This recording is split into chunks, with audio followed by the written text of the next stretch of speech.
3주일 앞으로 다가온 아시안게임, 북한의 이 응원단 참가 여부가 초미의 관심사였는데요. 북한 측이 돌연 응원단을 파견하지 않겠다고 밝혔습니다. 네, 동국대 북한학과 김용현 교수 연결해서 더 자세히 알아보도록 하겠습니다. 안녕하십니까? 네, 안녕하십니까? 네, 자, 이번 주에 남북이 이 북한 응원단, 선수단 파견과 관련해서 이 서면 협의를 이어가는 중이었는데요. 북한 측이 돌연 이 자체 TV를 통해서, 조선중앙TV를 통해서 이 같은 내용을 발표를 했습니다. 자, 아직 3주 정도 시간이 좀 남아있는 상황이긴 한데요. 북한 측의 응원단을 파견하지 않겠다는 이 입장 발표. 자, 이 부분을 갖다가 좀 최종 입장이라고 해석해도 될까요? 어떻게 보십니까? 일단은 100% 최종 입장이라기보다는 7, 80%의 북한 입장이 반영된 것이다 이렇게 봐야 될 것 같습니다. 지금 말씀하신 것처럼 아시안게임이 9월 19일 날 개최되기 때문에 아직은 약간의 시간의 여유가 있다 이렇게 본다면 우선은 북측 입장에서는 응원단의 불참을 통보하면서 남측에 대한 압박 또는 남측의 그 행동에 대한 어떤 북한의 불만 이런 것들을 강하게 표현하는 부분이다 이렇게 봐야 될 것 같고요. 네.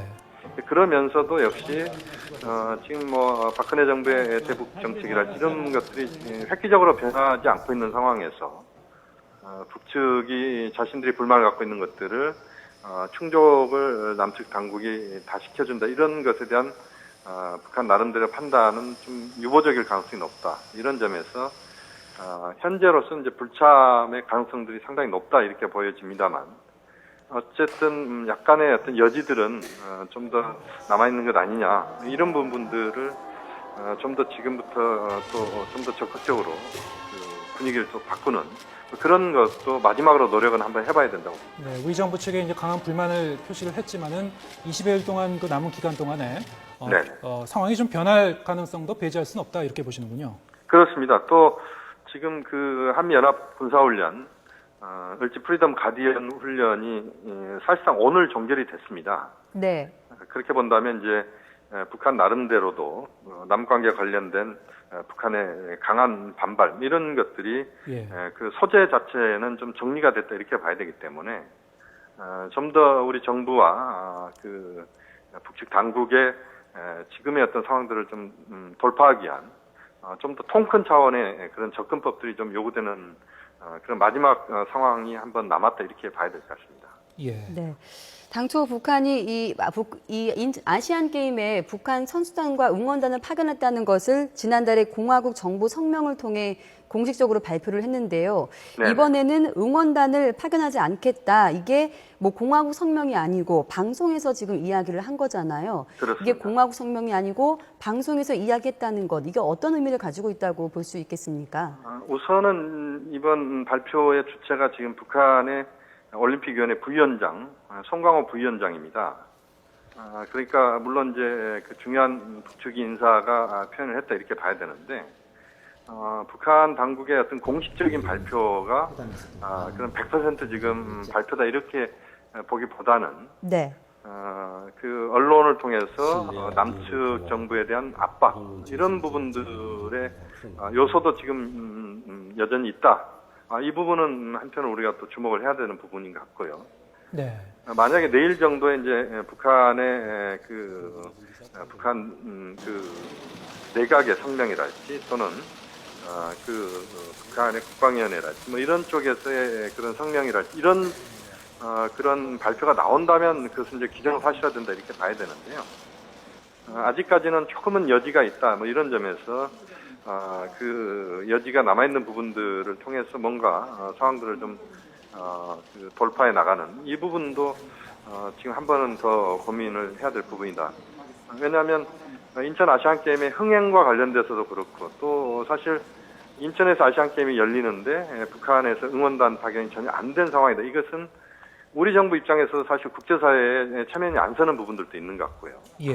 또 북한 입장에서도 또 역시 그 남측에서 아시안게임이 열리는데 응원단 파견을 안 한다. 이 부분은 북한에 또 경직된 부분을 또 국제사회가 또 느끼게 하는 부분이기 때문에 좀 더 지금 상황에서 그 남북 당국이 여러 가지 시선들을 의식한 그런 또 정치적 판단을 해야 되는 시점에 있다 이렇게 볼 수 있겠습니다. 네, 그동안 이 남북 간의 협의에서 북한이 계속 문제를 제기했던 부분은 지난달 이제 7월 17일 날 실무 접촉이 결렬될 때부터요. 이 북한 선수단 응원단의 이동과 숙박 그리고 체류 지원 문제, 비용 부담 문제에 대해서 좀 계속 불만을 제기했었는데요. 자, 이 부분에 대해서도 우리 정부가 좀 전향적인 태도를 보이고 있지 않았습니까? 그렇습니다. 지금 말씀하신 것처럼 정부가 처음에는 이제 국제 관례를 강조를 했습니다만 네. 최근 들어서는 이제 국제 관례에다가 과거에 북한의 응원단과 북한의 선수단이 왔던 과거의 우리 남북관계상의 관례. 다시 말씀드리면 사실 과거에 보면은 남북협력기금을 집행하는 것을 통해서 북한의 선수단이나 응원단의 참관을 우리가 지원한 경우들이 대부분이었거든요.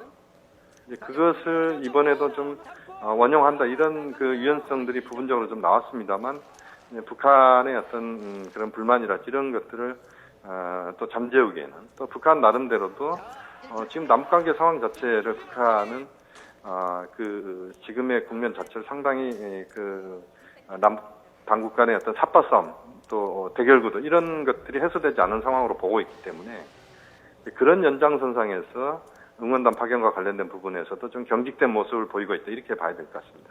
네, 이번에 이 응원단을 파견하지 않는다는 것도 그 속내도 궁금하긴 하지만요. 기존에 밝혔던 이 선수단 규모보다요 한 80여 명이 줄었습니다. 네네. 지난 22일에 한 273명의 선수단을 파견하겠다고 밝혔는데 이게 네. 기존에 밝혔던 것보다 80여 명이 줄어든 거거든요. 네. 응원단도 보내지 않겠다. 그리고 선수단 규모도 약간 줄어들었다. 이런 거를 특별한 이유가 있다고 볼 수 있을까요?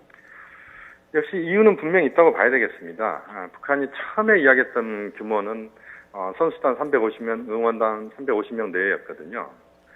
그렇게 본다면 현재 남북관계 상황을 상당 부분 반영하는 지금 북한의 선수단 규모다 이렇게 봐야 될 것 같습니다. 지금 한미연합훈련 과정 중에서 북한이 계속 불만을 표현을 했고 또 지난 7월 17일 1차 접촉에서도 남북 당국이 상당히 얼굴을 붉히는 상황이 왔었고 그 이후의 상황들에 대해서 사실 우리 정부도 뭐 적극적으로 나서지는 않았던 것 같고요. 네. 뭔가 상황들을 좀 바꿔가기 위한 노력들을 적극적으로 하지 않았던 것 같고 북한도 역시 그런 남측의 어떤 변화만을 기대하는 이런 모습에서 소극적이었다.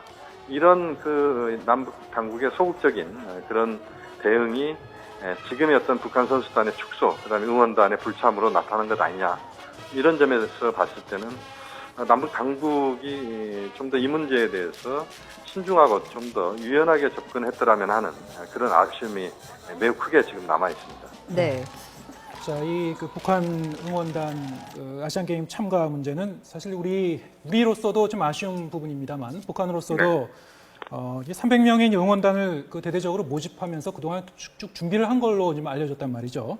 자, 이것을 취소하게 되면은 북한 쪽으로도 상당히 좀 아쉬운 부분이 될 텐데 어떻게 보십니까? 이렇게 되면은 우리 정부 측이 북한 측에 제기했었던 남북 고위급 접촉에 대해서도 북측에서 지금 묵묵부답이거든요. 자, 이거와 관련해서도 계속 북측이 또 응해오지 않을 가능성이 더 높아진다고 보십니까? 앞으로 이 문제와 관련해서 남북 관계 어떻게 흘러갈 걸로 전망하시는지요? 단기적으로는 지금 말씀하신 것처럼 남북 고위급 접촉에 북한이 19일 접촉을 북한이 지금 전혀 이런 방구 답변이 없습니다만 남북 고위급 접촉에도 부정적인 영향을 단기적으로는 줄 수밖에 없다 이렇게 봅니다. 북한 입장에서 봤을 때는 이제 아시안게임 선수단은 참가시킬 수밖에 없는 게 이제 현실인 것 같고요. 네. 북한 나름대로 사실 김정은 제1위원장의 어떤 대외적인 유연성이랄지 또는 국제사회의 어떤 북한의 이미지 개선 이런 부분에서 응원단 참가는 상당히 긍정적으로 작용한다 그렇게 볼 수밖에 없는데 그 불참을 지금 이야기하는 것은 결국 어쨌든 그런 것들까지 감수하면서 현재 남관계에서 박근혜 정부에 끌려가지 않겠다. 또 대외관계랄지 이런 부분들에서도 역시 북한이 끌려가지 않는다. 이런 것들을 북한 나름대로는 지금 앞세우고 있다 이렇게 봐야 될 것 같고요. 네. 그런 연장선상에서 현재 어떤 북한 행보가 나온다 이렇게 본다면 당분간 최소한 단기적으로 남관계는 좀 더 어려워지는 쪽으로 갈 가능성이 있다.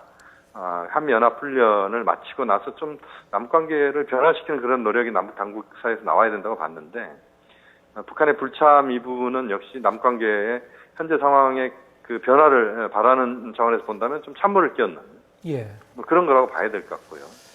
네. 다만 이제 앞으로의 남북관계를 박근혜 정부 입장에서도 사실 올 하반기하고 내년 정도가 그 남북관계를 적극적으로 풀 수 있는 그런 1년 반 정도의 기간이고 또 북한 입장에서 사실 남북관계를 좀 더 적극적으로 풀어야 여러 가지 상황들을 또 개선시킬 수 있다 이런 점에서 북한도 좀 적극적으로 나서야 되는 부분이 있기 때문에 단기적으로는 좀 어렵겠습니다만 그러나 이 상황이 계속 가기는 또 남북 당국의 부담이 너무 크다 그런 점에서 좀 더 시간을 우리가 좀 넓게 길게 본다면 예. 남북 관계는 좀 풀려가는 쪽으로 갈 가능성이 높다 그렇게 말씀드릴 수 있겠습니다. 예, 알겠습니다. 자, 이 남북 관계, 이 남북 화해 상징으로도 불리는 그 북한 응원단 아시안 게임 파견 문제, 북한 측이 돌연 파견하지 않겠다고 밝혔습니다. 앞으로 이 남북 관계와 맞물려서 어떻게 상황이 전개될지 잘 지켜봐야 될 것 같습니다. 네, 동국대학교 지금까지 김영현 교수와 함께 대화 나눠봤습니다. 고맙습니다. 네, 감사합니다.